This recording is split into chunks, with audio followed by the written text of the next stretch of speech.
नमस्कार, मैं विजय आप सभी साथियों का अपने परिवार एनएस शिक्षा में स्वागत करता हूं। कैसे हो साथियों? उम्मीद करता हूं बहुत ही शानदार होंगे। साथी कल की क्लास हमारी पहली क्लास थी मॉडल पेपर नंबर 1 कल हमने हमने कर लिया था। आज दूसरा है मॉडल पेपर नंबर दूसरा। अगर आपने कल वाली क्लास नहीं देखी है तो आप ज़रूर देखिए। हमने 5 मॉडल पेपर हमें करना है, हमने आपको पहले ही बता दिया था। तो आज दूसरा है तो पहला क्वेश्चन आपके स्क्रीन पे है। अगर आपने सेशन में आने से पहले अगर सेशन को शेयर नहीं किया तो जरूर सेशन को शेयर करें अपने सभी दोस्तों के साथ, सभी के साथ जिसको फायदा हो सके। क्वेश्चन आपकी स्क्रीन पे है, बताएंगे क्या होगा इसका राइट आंसर। उन्मूलन का सही विलोम शब्द क्या होगा? अवमूल्यन होगा, रोपड़ होगा, विश्लेषण है, संश्लेषण है। बताएंगे क्या होगा इसका राइट आंसर। उन्मूलन का अर्थ होता है किसी चीज को समाप्त कर देना, किसी चीज को क्या करना, समाप्त करना। तो इसका जो विलोम हो जाएगा रोपड़, किसी चीज को क्या करना साथी, स्थापित करना या किसी चीज को लगाना या बनाना, तो इसका हो जाएगा। संश्लेषण का विलोम क्या होता है? विश्लेषण होता है। अवमूल्यन का विलोम क्या हो जाएगा? अधिमूल्यन। क्या होता है? अधिमूल्यन। अवमूल्यन का अधिमूल्यन हो जाएगा, संश्लेषण का विश्लेषण, उन्मूलन का रोपड़ विलोम हो जाएगा। याद रखेंगे। अगले क्वेश्चन पे चलते हैं। अगला क्वेश्चन, क्वेश्चन नंबर 2 आपके स्क्रीन पे है। बताएंगे क्या होगा इसका राइट आंसर। निम्न में से कौन सा शब्द तत्सम नहीं है? 4 ऑप्शंस दिए गए हैं, इनमें से आपको बताना है कि कौन से शब्द तत्सम नहीं है। कपाट, कीटक, कुंभकार या किवाड़। तो किवाड़ का साथी तत्सम रूप क्या होता है? कपाट होता है। तो यही ऑप्शन हमारा सही हो जाएगा। किवाड़ का तत्सम रूप क्या होता है? कपाट होता है। कीटक या कीट, कीटक या कीट, इसका तद्भव रूप क्या होगा? कीड़ा होगा। क्या होगा? कीड़ा। कुंभकार का क्या हो जाएगा? कुम्हार। कुम्हार। ये क्या है साथी? ये दोनों कैसे शब्द हैं? तद्भव शब्द हैं। तद्भव शब्द हैं। बाकी ये तीनों ऑप्शन क्या है? तत्सम शब्द है। अगला क्वेश्चन, अगला क्वेश्चन, क्वेश्चन नंबर 3 आपके स्क्रीन पे है। दिया हुआ है कि गंगेय शब्द किसके लिए प्रयुक्त होता है और इनमें कौन सा प्रत्यय है? गंगेय शब्द किसके लिए प्रयुक्त होता है, इसमें कौन सा प्रत्यय है? कौन सा प्रत्यय है? प्रत्यय शब्दों के अंत में लगते हैं, मूल शब्द जो होते हैं उनके अंत में लगते हैं। तो गंगेय शब्द महाभारत के पात्र हैं भीष्म पितामह, उनके लिए प्रयुक्त होता है। तो ऑप्शन बी वाला सही हो जाएगा। भीष्म पितामह गंगा जी के पुत्र माने जाते हैं, तो भीष्म के लिए प्रयुक्त होता है। और एक शब्द होता है गंगा जी, गंगा शब्द है, उसमें ए प्रत्यय लगने से क्या बना है? गंगेय बना है। तो इसका जो राइट आंसर हो जाएगा वो ऑप्शन बी हो जाएगा। अगले क्वेश्चन पे चलते हैं। अगला क्वेश्चन आपकी स्क्रीन पे है। वह अचानक बोल पड़ा, इस वाक्य में अचानक किस प्रकार का क्रिया विशेषण है? कालवाचक है, स्थानवाचक है, रीतिवाचक है, परिमाणवाचक क्रिया विशेषण है। क्रिया विशेषण क्रिया की ही विशेषता बताते हैं। और ये कुल कितने प्रकार के होते हैं? 4 प्रकार के होते हैं। चारों प्रकार के नाम option A B C D में दे रखे हैं। परिमाणवाचक क्रिया विशेषण ये साथी मात्रा का बोध कराते हैं। किसका? मात्रा। किसका बोध कराते हैं? आप ऐसा कह सकते हैं मात्रा या परिमाण, मात्रा या परिमाण का बोध कराते हैं। जब आप वाक्य में कितना लगाएंगे, मुझे थोड़ा दूध चाहिए, जैसे मैंने बोला मुझे थोड़ा दूध चाहिए, आपने बोला कितना चाहिए, मैंने बोला थोड़ा चाहिए, तो आपने कितना लगाया तो कितने में क्या जवाब मिला? थोड़ा। थोड़ा क्या है साथी? ये परिमाणवाचक क्रिया विशेषण है। रीतिवाचक क्रिया विशेषण ये क्या बताते हैं कि रीतिवाचक क्रिया विशेषण ये किसी विधि को, तरीके को बताते हैं या किसी रीत को बताते हैं, किसी विधि को बताते हैं, किसी तरीकों को बताते हैं। जैसे वह अचानक बोल पड़ा, कैसे बोल पड़ा? हमने वाक्य में लगाया कैसे। कैसे से हमने प्रश्न किया और हमें जवाब मिला क्या? अचानक। अचानक बोल पड़ा। कैसे चलता है? धीरे धीरे चलता है। तो वो क्या हो जाएगा? रीतिवाचक क्रिया विशेषण हो जाएगा। इसका जो राइट आंसर होगा वो ऑप्शन सी हो जाएगा। स्थानवाचक क्रिया विशेषण किसी भी स्थान का या दिशा का बोध कराते हैं, किसी भी स्थान या दिशा का बोध कराते हैं। जैसे जैसे मैं एग्जांपल कुछ लिख दूं यहाँ पे, यहाँ, यहाँ, वहां, यहाँ वहां, ऊपर नीचे, अंदर बाहर, ये सब क्या है साथी? स्थान का बोध कराते हैं। किसका बोध कराते हैं? स्थान का बोध कराते हैं। कालवाचक क्रिया विशेषण काल से ही पता चल रहा है कि ये समय का बोध कराएगा। ये किसका बोध कराएगा? समय का बोध कराएगा। इसमें आप कब से प्रश्न करेंगे? क्या किससे प्रश्न करेंगे? कब। कब लगा के। कब लगाएंगे? मुझे आज जाना है। कब जाना है? आज जाना है। कल जाना है। परसों जाना है, ये सब क्या है, स्थान का बोध कराते हैं। ये सब क्या है, स्थान का बोध कराते हैं। चारों ऑप्शन हमने आपके सामने बता दिया। आई होप सो, उम्मीद करता हूँ कि इससे आपके क्वेश्चंस अगर एग्जाम में आते हैं तो डेफिनेटली आप सही करेंगे, गलत नहीं करेंगे। अगला क्वेश्चन आपकी स्क्रीन पे है, क्वेश्चन नंबर 5 आपकी स्क्रीन पे। पवन शब्द का सही संधि विच्छेद क्या है और संधि का नाम बताना है। तो संधि के कुल कितने प्रकार होते हैं, फटाफट से कमेंट में छाप दीजिए, संधि के कुल कितने प्रकार होते हैं। पवन शब्द का संधि विच्छेद क्या होगा, तो पो धन अन हो जाएगा। पो धन क्या हो जाएगा, अन हो जाएगा। यहाँ पे ओ का मेल किससे हुआ, ऐसे हुआ, तो क्या बन गया, अव बन गया। क्या बन गया, अव बन गया। और अव किस में बनता है साथी, अयादि संधि में। ऑप्शन बी सही हो जाएगा। व्यंजन संधि के लिए कोई इसका कोई भेद नहीं होता, इसके लिए केवल नियम आने तभी आपको के लिए कुछ नियम हैं, आप जाने तो याद ये है, स्वर का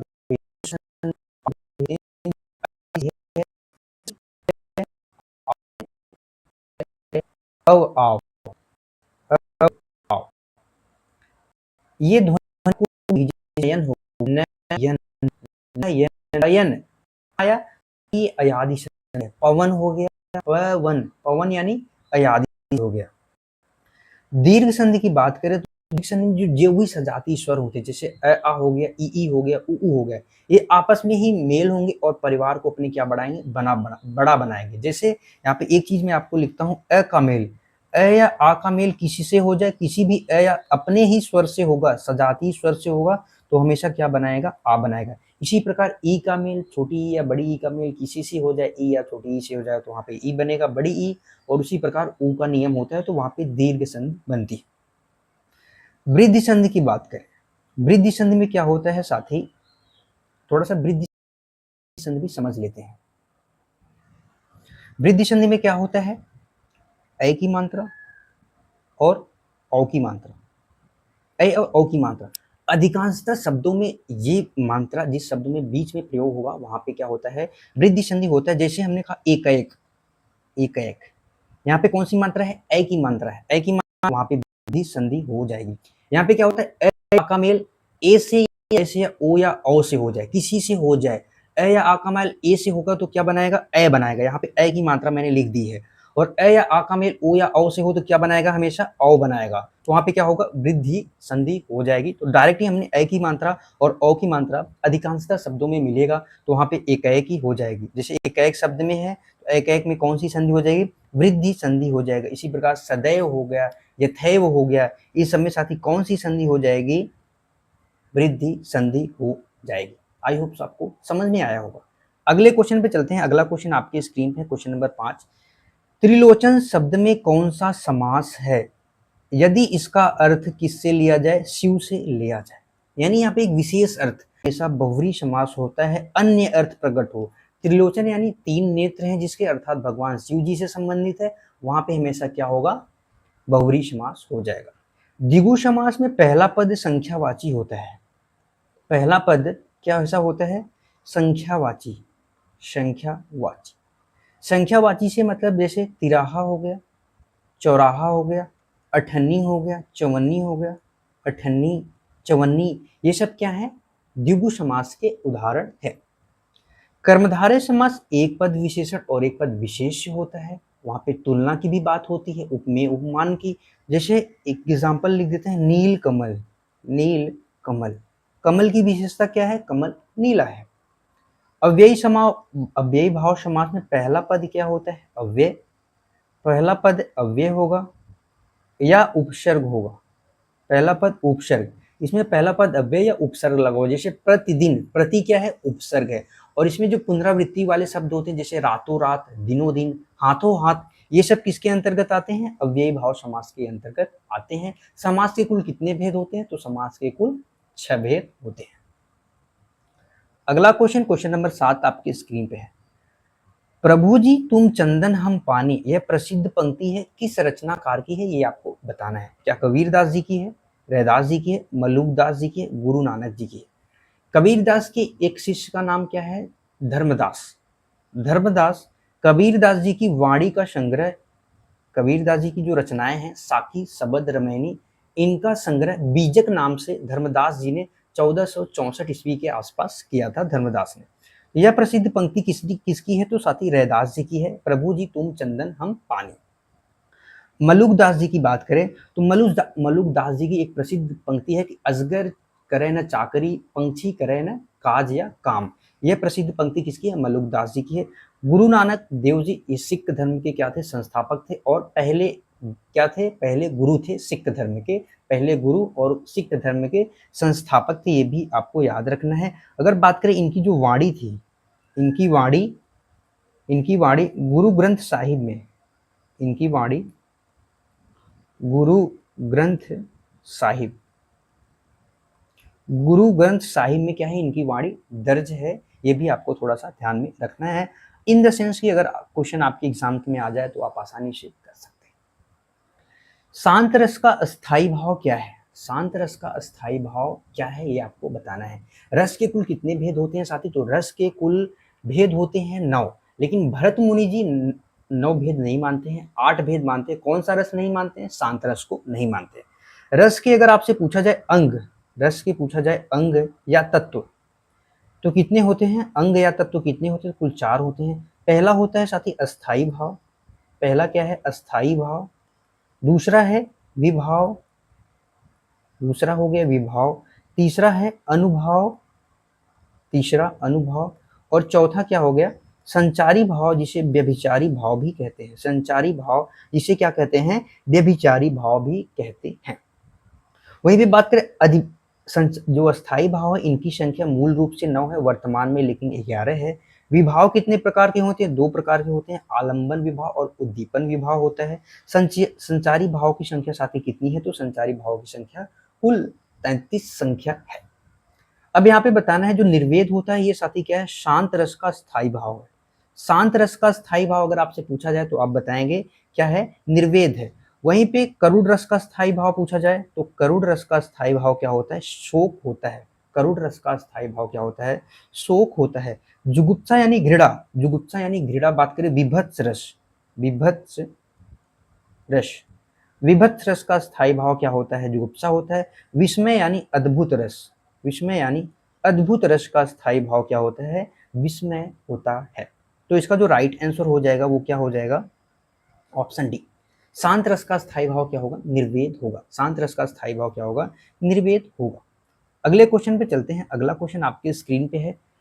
जहां एक ही शब्द के अनेक अर्थ चिपके हों वहां पे कौन सा अलंकार होता है? चिपके होने का मतलब है कि अनेक अर्थ हों, चिपके हों।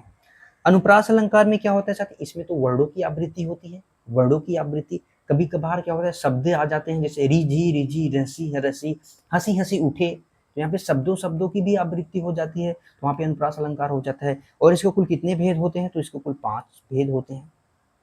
यमक अलंकार में क्या होता है?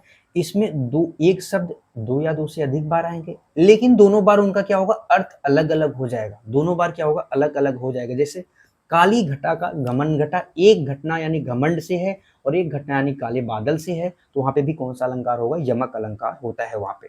श्लेष अलंकार में क्या होता है? एक अर्थ क्या होते हैं? एक ही शब्द के अनेक अर्थ चिपके होते हैं, तो वहां पे श्लेष अलंकार होता है। जैसे रहीमन पानी राखी बिन पानी शब्द सुन, पानी गए न उबरे मोती मानुष सुन। पानी का अर्थ मोती के लिए अलग होता है, पानी का अर्थ मानुष के लिए, मनुष्य के लिए इज्जत के समान है, चूने के लिए पानी का अलग अर्थ है, तो वहां पे क्या होता है? श्लेष अलंकार होता है। उपमा अलंकार क्या होता है? इसमें जो वाचक शब्द होते हैं, जैसे वाचक शब्द साथी जो होता है सा, सी, शम, शरीस, ये शब्द जिस भी पंक्ति में दे रखे हैं तो वहां पे तुरंत आप उपमा अलंकार बताएंगे। डेफिनेटली यहाँ पे क्या हो जाएगा? सही हो जाएगा उपमा अलंकार। अगले क्वेश्चन पे चलते हैं। अगला क्वेश्चन आपकी स्क्रीन पे क्वेश्चन नंबर 10। अरण्य रोदना मुहावरे का सही और सटीक अर्थ क्या होगा? अरण्य यानी जंगल, रोदना यानी रोना। आप जंगल में रो रहे हैं तो कोई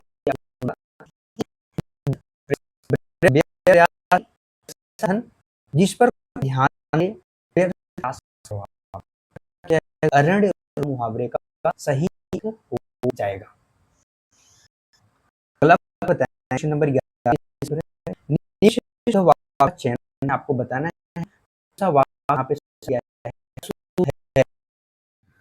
तो बताएंगे कौन सा वाक्य यहाँ पे शुद्ध है।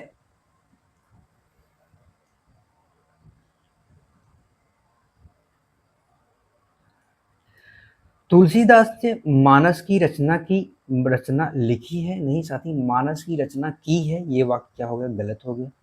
अपराधी को मृत्युदंड की सजा दी गई, मृत्युदंड और सजा साथी यहाँ पे 2 बार आ गए, तो ये भी क्या हो गया, गलत हो गया। गाय का शुद्ध दूध होता है कि शुद्ध गाय का दूध होता है, तो ये आपको बताना है क्या होगा, तो ये भी गलत हो जाएगा। गाय का शुद्ध दूध लिखा होता तो ये वाक्य क्या होता, पूरी तरह से सत्य होता। बट यहाँ पे इसका जो राइट आंसर हो जाएगा ऑप्शन डी हो जाएगा, 11 नंबर का राइट आंसर हो जाएगा। अगले क्वेश्चन पे चलते हैं। अगला क्वेश्चन आपकी स्क्रीन पे है, क्वेश्चन नंबर 12। चरत धरत चिंता करत चितवत चारों ओर, सुबरन को खोजत फिरत कभी व्यभिचारी चोर। यहाँ पे सुबरन शब्द का इस्तेमाल हुआ है और आपको बताना है कि यहाँ पे कौन सा अलंकार है, यमक अलंकार, श्लेष अलंकार, उपमा अलंकार या रूपक अलंकार।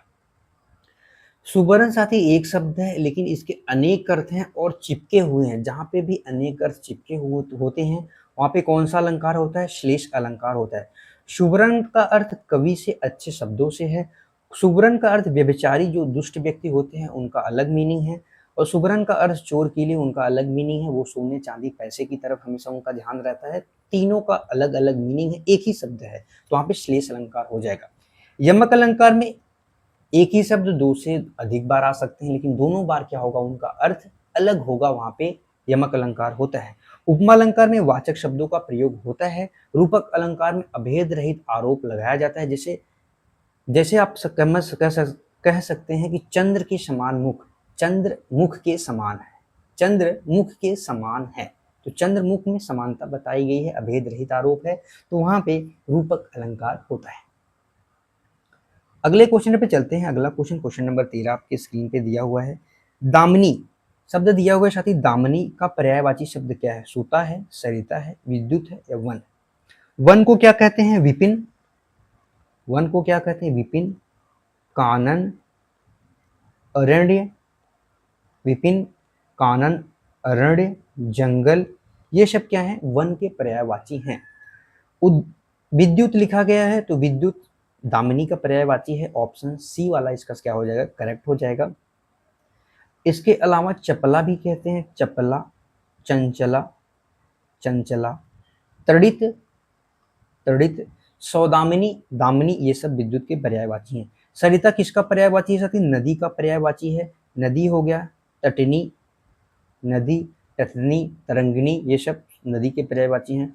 सूता किसको कहते हैं, पुत्री को, नदी को,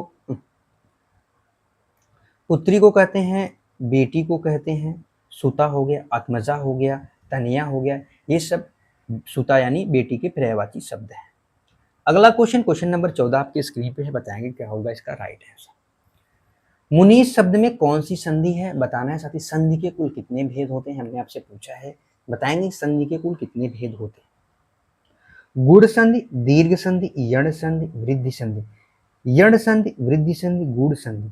संधि के कुल कितने भेद होते हैं, 3 भेद होते हैं, स्वर संधि, व्यंजन संधि, विसर्ग संधि। स्वर संधि के कुल कितने भेद होते हैं, तो स्वर संधि के कुल 5 भेद होते हैं। व्यंजन और विसर्ग संधि के कोई भेद नहीं होते, इनके लिए कुछ नियम्स होते हैं। गुण संधि की बात करें तो क्या बात करें, गुण संधि। गुण संधि में ए की मात्रा और ओ की मात्रा, जिस शब्दों में अधिकांशतः शब्दों में ये जिस मात्रा का प्रयोग होता है वहां पे गुण संधि होता है। या आप इसका नियम जानना चाहें तो जैसे होता है अ या आ का मेल, अ या आ का मेल किससे हो जाए, छोटी ई या बड़ी ई से हो जाए, या छोटे ऊ या बड़े ऊ से हो जाए, या किससे हो जाए, री से ऋषि हो जाए, तो हमेशा क्या होगा, वहां पे गुण संधि होगा। जब अ का मेल किससे होगा साथी, ई से होगा तो क्या बनाएगा, ए बनाएगा। अ का मेल ऊ से होगा तो क्या बनाएगा, ओ बनाएगा। क्या बनाएगा, ओ बनाएगा। और आ का मेल किससे हो जाएगा, री से हो जाए तो हमेशा क्या बनाएगा, अर बनाएगा। जैसे महर्षि, महाधन ऋषि, अर बनाता है महर्षि, महाधन ऋषि, वहां पे कौन सी संधि हो जाएगी, गुण संधि हो जाएगी। दीर्घ संधि अभी कुछ देर पहले हमने आपको बताया कि वहां पे सजाती स्वर, जैसे अ का मेल आ से हो जाए, या आ का मेल अ से हो जाए, ई का मेल ई से हो जाए, बड़ी ई का मेल छोटी ई से, छोटी ई का मेल बड़ी ई से, किसी से भी हो जाए सजाती स्वर, वहां पे गुण संधि होता है। यड़ संधि में एक चीज आपको जानना है कि यह और वह के पहले अधिकांशतः शब्दों में आधा अक्षर का प्रयोग होगा। तो वहां पे हमेशा क्या होगा, यड़ संधि होगा। जैसे अत्यधिक, अति प्लस अधिक, अति प्लस अधिक, वहां पे अत्यधिक यानी हो जाएगा यड़ संधि हो जाएगा।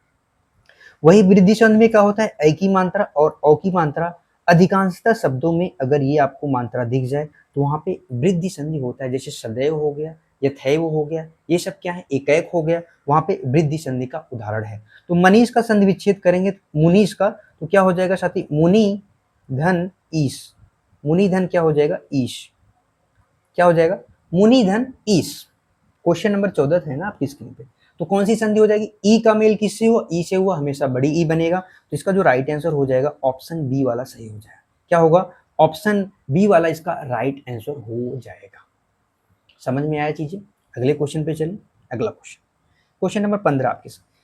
निम्न में से कौन सा शब्द है, निम्न में से स्त्रीलिंग शब्द कौन सा है ये आपको बताना है। निम्न में से कौन सा, पानी है, घी है, दही है या नदी है, कौन सा शब्द है जो स्त्रीलिंग है। तो स्त्रीलिंग की पहचान करने के लिए आपको सिंपल सी चीजें बताता हूँ। आप अच्छा, अच्छी, मेरा, मेरी आदि वाक्य में प्रयोग करके आसानी से निकाल सकते हैं। जैसे यहाँ पे दिया है, जैसे पानी, पानी क्या है, ठंडा है, पानी ठंडी है तो नहीं कहेंगे, तो साथी ये नहीं हो सकता। जैसे घी दे रखा है, घी पिघल गया, घी, मेरा घी, घी पिघल गया, तो ये भी है। दही खट्टा है, क्या है, नहीं ऐसा नहीं कहते दही खट्टी है, वो साथी क्या है, वाक्य गलत हो जाता है। दही खट्टी है, ये भी गलत हो जाएगा। इसका जो राइट आंसर हो जाएगा ऑप्शन डी हो जाएगा। नदी कैसा शब्द है, नदी बह रही है, यानी ये शब्द कैसा हो जाएगा, स्त्रीलिंग शब्द हो जाएगा। एक चीज और जानिए, स्त्रीलिंग शब्द यानी सभी जो भाषाएं हैं, सभी भाषाओं के नाम, सभी भाषाओं के नाम, सभी भाषाओं के नाम प्रायः साथी किस में आते हैं, तो स्त्रीलिंग शब्द में आते हैं। सभी भाषाओं के नाम प्रायः किस में आते हैं, स्त्रीलिंग में आते हैं। इसके अलावा बात करें, सभी जो तिथियों के नाम होते हैं, प्रथमा, द्वितीया, उसी प्रकार पूर्णिमा, अमावस्या, तिथियों के नाम जो होते हैं, तिथियों के नाम प्रायः जो होते हैं, तिथियों के नाम, वो किसके अंतर्गत आते हैं, तो वो स्त्रीलिंग शब्द के अंतर्गत आते हैं। ये भी आपको याद रखना है। लेकिन वहीं पे बात करें अगर पर्वतों के नाम, तो पर्वतों के नाम किस में आते हैं, तो पर्वतों के नाम हमेशा किस में आते हैं, पुल्लिंग में आते हैं। ये आपको थोड़ा सा याद रखना है। ग्रहों के नाम किस में आते हैं, तो ग्रहों के नाम भी पुल्लिंग में आते हैं। लेकिन एक अपवाद है, अपवाद कौन सा है, अपवाद पृथ्वी कैसा शब्द है साथी, पृथ्वी स्त्रीलिंग शब्द है, पृथ्वी स्त्रीलिंग शब्द है। बाकी जो ग्रह हैं, ग्रहों के नाम, ग्रहों के नाम क्या है, पुल्लिंग शब्द है। ग्रहों के नाम कैसे शब्द हैं, पुल्लिंग शब्द हैं। ये भी आपको थोड़ा सा ध्यान में रखना है। पेड़ों के नाम की बात की जाए तो पेड़ों के नाम हमेशा किस में आते हैं, पुल्लिंग में आते हैं। पेड़ों के नाम, पेड़ों के नाम हमेशा किस में आते हैं, पुल्लिंग में आते हैं। लेकिन एक पेड़ का नाम है अपवाद, जिसका नाम है इमली, जिसका नाम है इमली। इमली किसके अंतर्गत आता है, तो इमली स्त्रीलिंग शब्द के अंतर्गत आता है। ये चीजें आपको ध्यान में रखनी है। आई होप सो आपको चीजें समझ में आई होगी। अगले क्वेश्चन पे चलते हैं। अगला क्वेश्चन आपकी स्क्रीन पे है, पेड़ से पत्ता गिरता है, इस वाक्य में से किस कारक विभक्ति का है। पेड़ से पत्ता गिरता है, बताएं। करण कारक है, अपादान है, संप्रदान है, कर्म कारक है। क्रिया का फल, क्रिया का फल जिसपे पड़े वही क्या होता है, कर्म कारक होता है। तो इसका जो चिन्ह होता है वो क्या होता है, को होता है। करण कारक साथी इसका जो चिन्ह होता है से होता है। ये किसको दर्शाता है, साधन या वजह। तो क्या यहाँ पे साधन या वजह को दर्शाया जा रहा है, नहीं दर्शाया जा रहा। मोहन कुल्हाड़ी से पेड़ काटता है, तो कुल्हाड़ी से यानी एक साधन है। कुल्हाड़ी अगर नहीं होगी तो वो पेड़ नहीं काट पाएगा। गाड़ी से बाजार जाता है, अगर गाड़ी नहीं होगी तो वो बाजार नहीं जा पाएगा। तो वहां पे एक साधन हो गया, तो वहां पे करण कारक होता है। लेकिन यहाँ पे पेड़ से पत्ता गिरता है, अलग होने की बात होगी। जहां पे भी अलग होने की बात हो, जैसे अपादान कारक होता है, इसका चिन्ह, इसका भी चिन्ह क्या होता है, से होता है, जो अलगाव, भय, डर, तुलना, इन सब चीजों को दर्शाता है, वहां पे अपादान कारक होता है। ये आपको चीजें ध्यान में रखना है। संप्रदान कारक की बात करें तो संप्रदान कारक का चिन्ह होता है को। को का अर्थ किसके लिए प्रयुक्त होता है, के लिए प्रयुक्त होता है। को का अर्थ किसके लिए प्रयुक्त होता है, के लिए प्रयुक्त होता है। किसी को कुछ देने के लिए या काम करने के भाव के उद्देश्य में किसका प्रयोग होता है, कर्मधारय संप्रदान कारक का प्रयोग होता है। किसका होता है, संप्रदान कारक का प्रयोग होता है। जैसे वह भूखे को भोजन देता है, वह भूखे को भोजन देता है, तो वहां पे क्या हो जाएगा, संप्रदान कारक हो जाएगा। कारक के कुल कितने भेद होते हैं, कारक के कुल कितने भेद होते हैं, तो 8 भेद होते हैं। कारक के जो विभक्ति चिन्ह होते हैं उनको क्या कहते हैं, परसर्ग कहते हैं। ये अक्सर एग्जामों में पूछ लिया जाता है। अगला क्वेश्चन, क्वेश्चन नंबर 17 आपकी स्क्रीन पे दिया हुआ है। वह स्वतः ही जान जाएगा, इस वाक्य में स्वतः कौन सा सर्वनाम है, कौन सा सर्वनाम है, पुरुषवाचक सर्वनाम, निजवाचक सर्वनाम, संबंधवाचक सर्वनाम या अनिश्चयवाचक सर्वनाम। सर्वनाम के कुल भेद कितने होते हैं, तो सर्वनाम के कुल भेद 6 होते हैं। और शब्दों की संख्या कितनी होती है, तो साथ ही शब्दों की संख्या कुल 11 होती है, शब्दों की संख्या।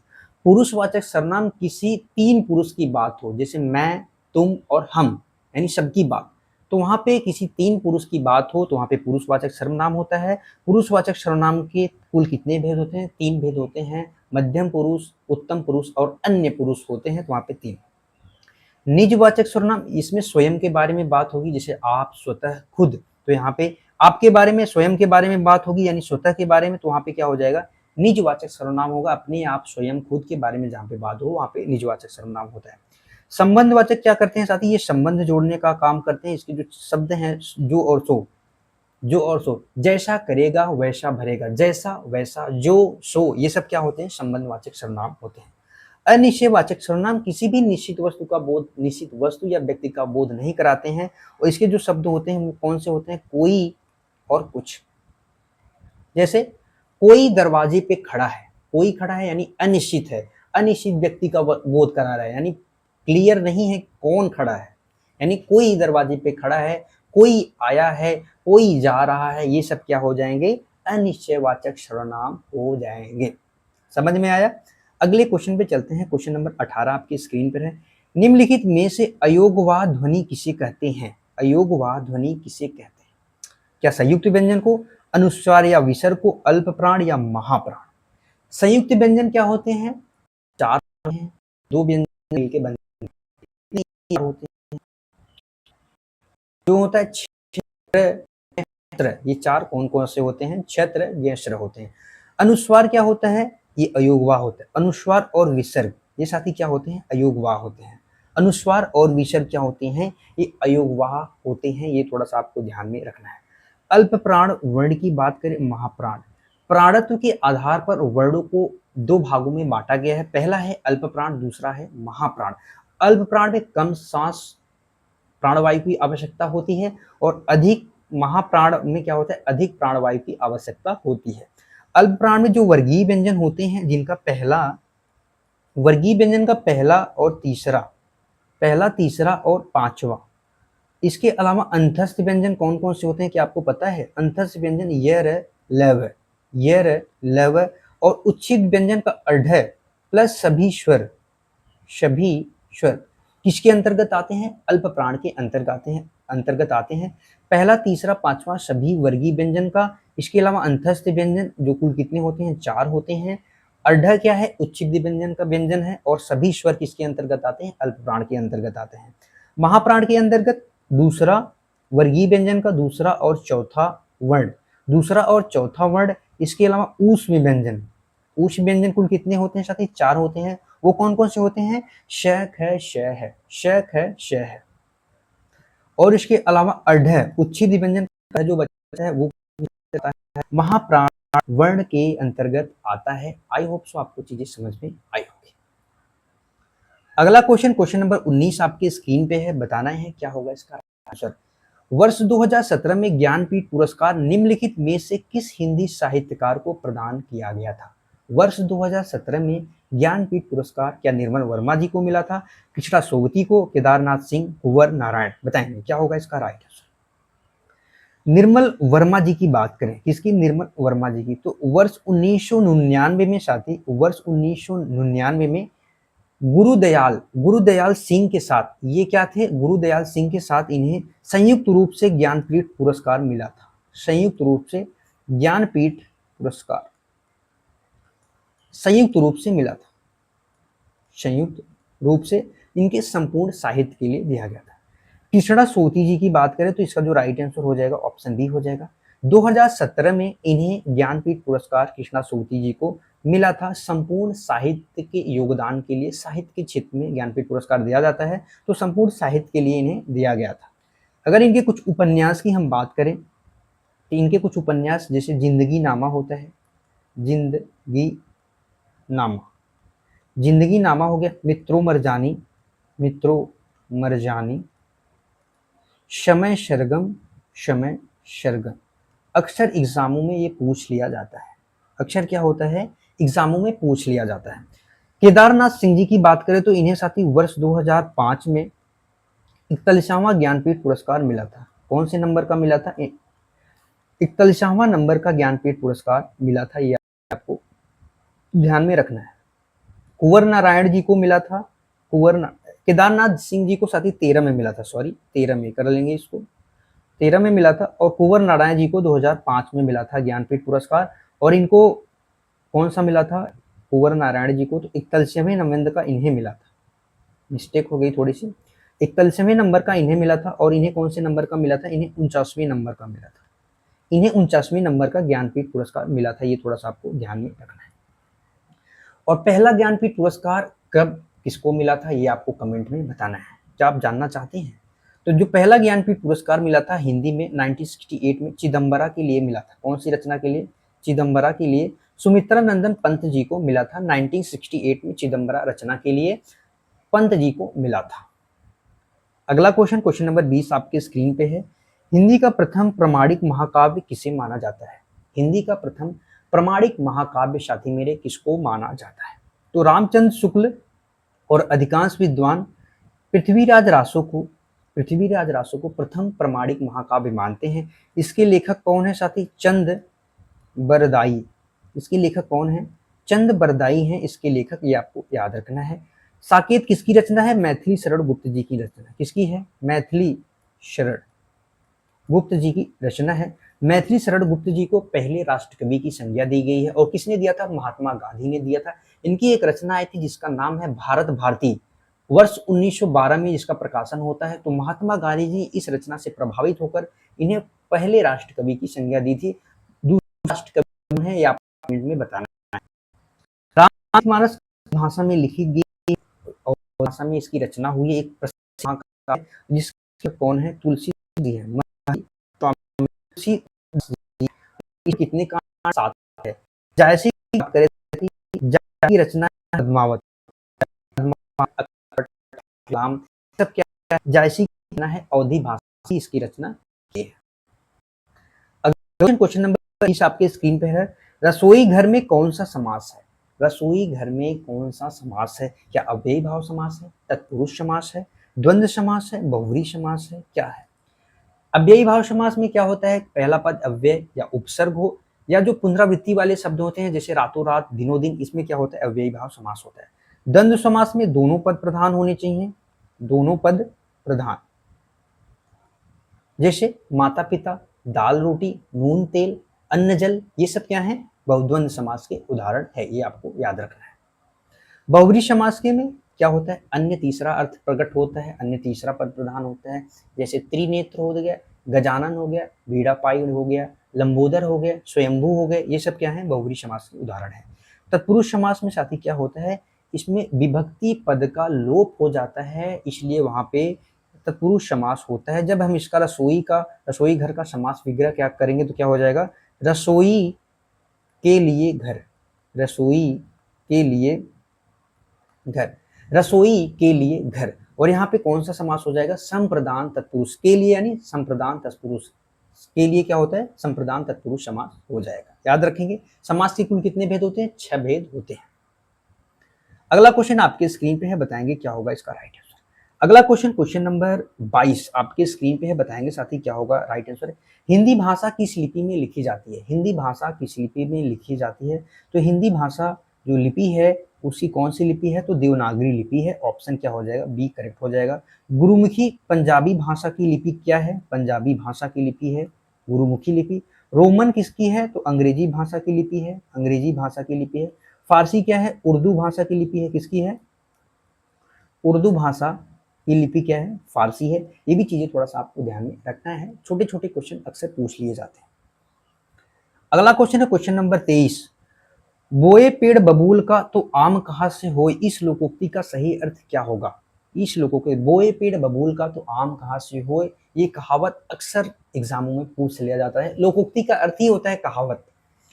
तो इसका अर्थ होता है, इसका जो लोकोक्ति का अर्थ होगा, जैसा कर्म करोगे साथी फल वैसा ही मिलेगा। यदि आप आज के लिए पढ़ रहे हो, आज क्लास देख रहे हो, स्ट्रगल कर रहे हो, तो आने वाले समय में जो रिजल्ट आएगा आपके फेवर में आएगा। यानी जैसा आप करोगे वैसा भरोगे, जैसा करोगे वैसा फल मिलेगा। वही कहावत है कि बोए पेड़ बबूल का तो आम कहाँ से होए। तो इसका जो राइट आंसर होगा, जैसा कर्म करोगे वैसा फल आपको मिलेगा। अगला क्वेश्चन बताओ भाई क्या होगा इसका राइट आंसर।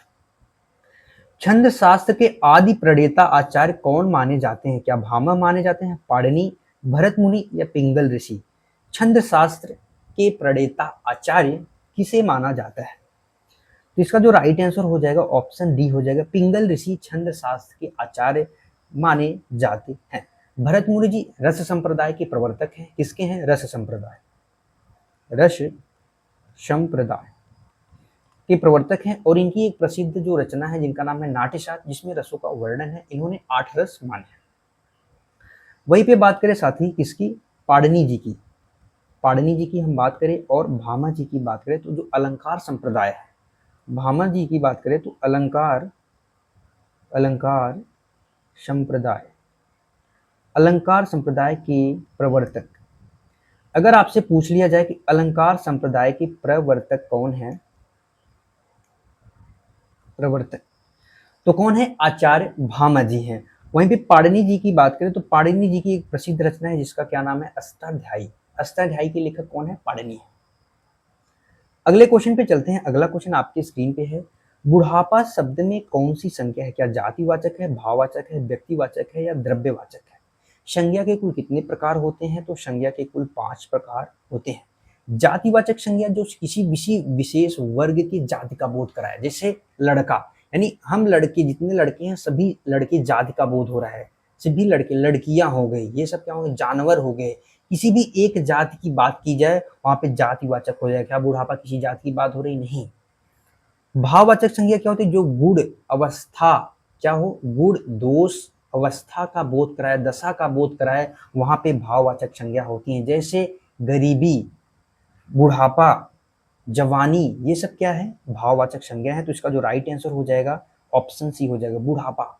बूढ़ा क्या होता है, व्यक्ति होता है। बूढ़ा क्या है, व्यक्ति है, लेकिन उसमें पा प्रत्यय जुड़ने से बुढ़ापा बन गया है, जो भाववाचक संज्ञा होगी। व्यक्तिवाचक संज्ञा वे शब्द जो किसी विशेष व्यक्ति या वस्तु का बोध करे, विशेष हो, दुनिया में अकेली हो, जिसके जैसा और न हो। भाववाचक संज्ञा को हम नहीं देख सकते हैं, नहीं स्पर्श कर सकते हैं, नहीं छू सकते हैं, लेकिन व्यक्तिवाचक संज्ञा को हम देख सकते हैं, छू सकते हैं, स्पर्श कर सकते हैं। व्यक्तिवाचक संज्ञा दुनिया में अकेली होनी चाहिए, जैसे मैं और तुम, जैसे मैं और तुम। अगला है द्रव्यवाचक संज्ञा। द्रव्य जो सभी तरल पदार्थ होते हैं, ठोस पदार्थ होते हैं, वो द्रव्यवाचक संज्ञा के अंतर्गत आते हैं। जैसे पानी, तेल, सोना, चांदी, लोहा, ये सब क्या है, द्रव्यवाचक संज्ञा है। ये सब क्या है साथी, द्रव्यवाचक संज्ञाएं हैं। ये सब चीजें आपको थोड़ा सा ध्यान में रखना है। अगले क्वेश्चन पे चलिए। अगला क्वेश्चन, क्वेश्चन नंबर 26 आपके स्क्रीन पर है।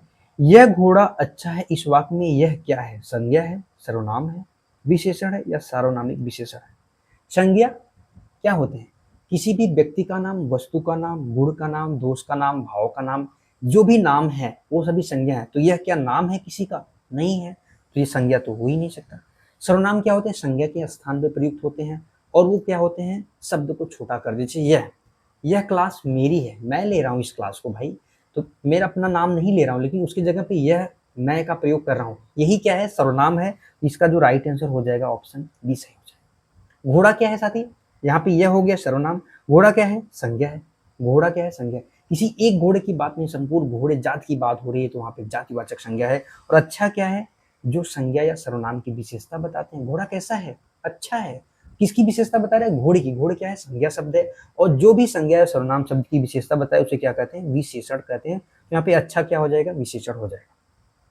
सार्वनामिक विशेषण क्या होता है, यदि संज्ञा के जस्ट तुरंत बाद, यदि सर्वनाम के तुरंत बाद संज्ञा शब्द आ गया। जैसे यह मेरी किताब है, यह किताब मेरी है, यह किताब मेरी है, यह क्या है, सर्वनाम है, और किताब क्या है, संज्ञा शब्द है। यह कार मेरी है, यह पेन मेरा है, ये सब क्या है, सार्वनामिक विशेषण है। इस सर्वनाम के तुरंत ही बाद क्या आ जाए, संज्ञा शब्द आ जाए। अगला क्वेश्चन आपकी स्क्रीन पे क्वेश्चन नंबर 27, मुख्य अतिथि के सम्मान में यह आयोजन किया गया है, इस वाक्य में सम्मान में कौन सा कारक है? अधिकरण कारक, कर्ता कारक, कर्म कारक या संप्रदान कारक? संप्रदान कारक, कर्म कारक, कर्ता कारक या अधिकरण कारक? बताएं। संप्रदान कारक का चिन्ह क्या होता है? को का अर्थ किसके लिए प्रयुक्त होता है? के लिए प्रयुक्त होता है। को का अर्थ किसके लिए प्रयुक्त होता है साथी? के लिए प्रयुक्त होता है। किसी को कुछ काम करना या किसी को कुछ देने के लिए प्रयुक्त होता है। किसी को काम को कुछ करने के लिए या किसी को कुछ देने के लिए प्रयोग किया जाता है। तो यहाँ पे कुछ करने के लिए, कुछ देने के लिए तो प्रयोग हुआ नहीं है, और को तो है नहीं इसमें, तो संप्रदान नहीं हो सकता। कर्म कारक, क्रिया का फल जिसपे पड़ता है, इसका भी चिन्ह क्या होता है? को होता है, तो कर्म कारक भी नहीं हो सकता। कर्ता यानी जो कार्य करने वाला होता है, यहाँ पे कार्य करने वाला। अधिकरण कारक का चिन्ह होता है में और पर। अधिकरण कारक का चिन्ह क्या होता है? में और पर। जिस रूप से क्रिया के आधार, क्रिया के यहाँ पे लिख लेंगे, क्रिया के आधार स्थान, आधार स्थान, समय या अवसर, समय या अवसर का बोध हो, समय या अवसर का बोध हो। तो यह आयोजन किसके लिए किया गया है साथी? किसके लिए किया गया है? तो किसके लिए नहीं, यह आयोजन सम्मान में किया गया है। में क्या है? अधिकरण है, तो यहाँ पे हो जाएगा अधिकरण समास, अधिकरण कारक, समास में बोल दिया, अधिकरण कारक हो जाएगा। कौन सा हो जाएगा? अधिकरण कारक हो जाएगा। क्या आपको चीजें समझ में आ रही हैं? अगले क्वेश्चन पे चलते हैं, क्वेश्चन नंबर 28, आधा तीतर आधा बटेर, इस लोकोक्ति का क्या अर्थ है? इस लोकोक्ति का क्या अर्थ है? लोकोक्ति का अर्थ होता है कहावत। आधा तीतर आधा बटेर, इन दो ऐसी चीजों को हम मिक्स कर दे रहे हैं जिसमें कुछ खिचड़ी बन जा रहा है, कुछ चीजें समझ में नहीं आ रही है, जिसका हो जाएगा बेमेल और बेढंगत होना। बेमेल और बेढंग होना, दो चीजों का मिश्रण तो हो सकता है, लेकिन अलग अलग चीजों का मिश्रण होगा, खिचड़ी बन जाएगा, बेमेल हो जाना, खिचड़ी बन जाना, यानी आधा तीतर आधा बटेर। अगला क्वेश्चन, क्वेश्चन नंबर 29 आपकी स्क्रीन पर है। छंद मुख्य रूप से कितने प्रकार के होते हैं? क्या 2 प्रकार, 3 प्रकार, 4 प्रकार, 5 प्रकार?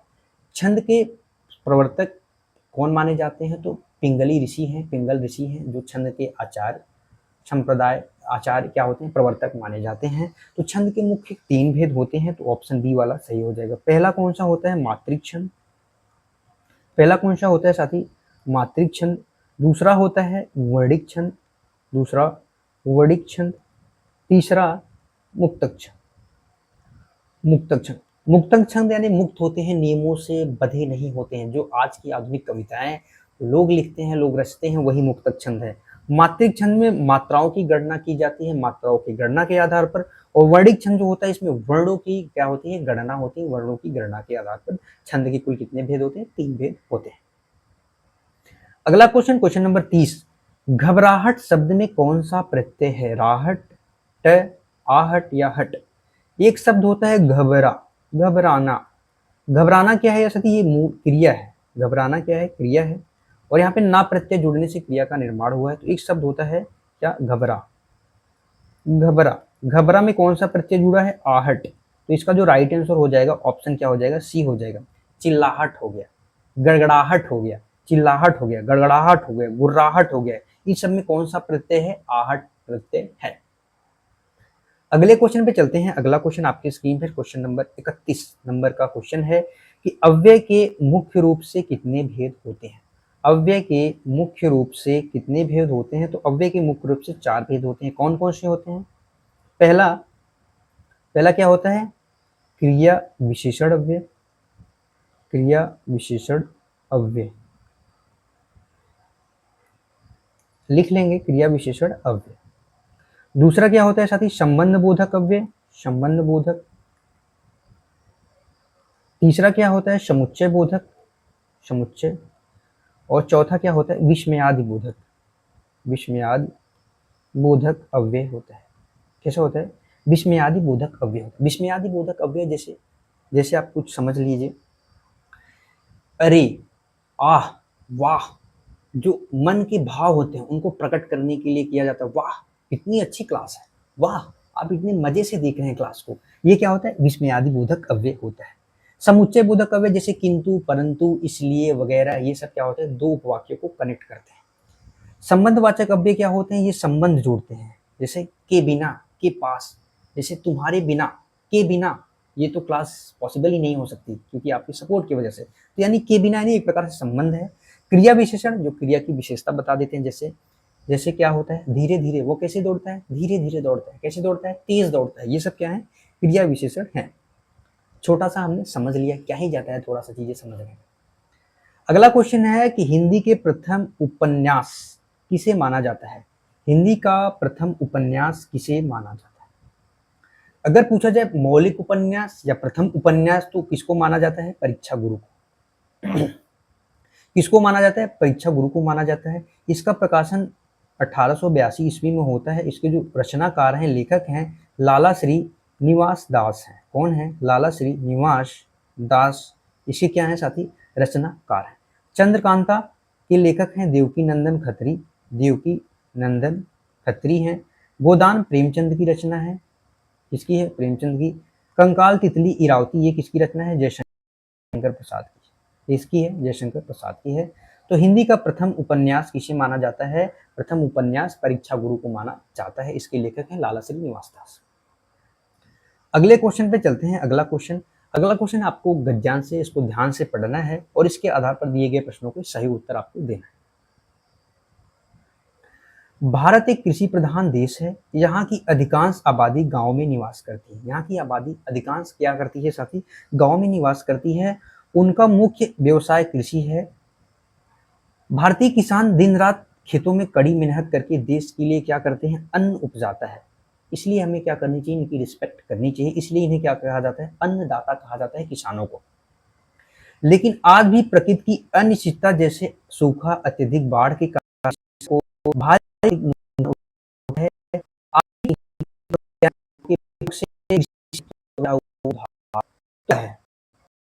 परंतु छोटे और सीमांत किसानों तक इस सुविधाओं को पूरी तरह से पहुंचाना अभी भी एक बड़ी क्या है, चुनौती है।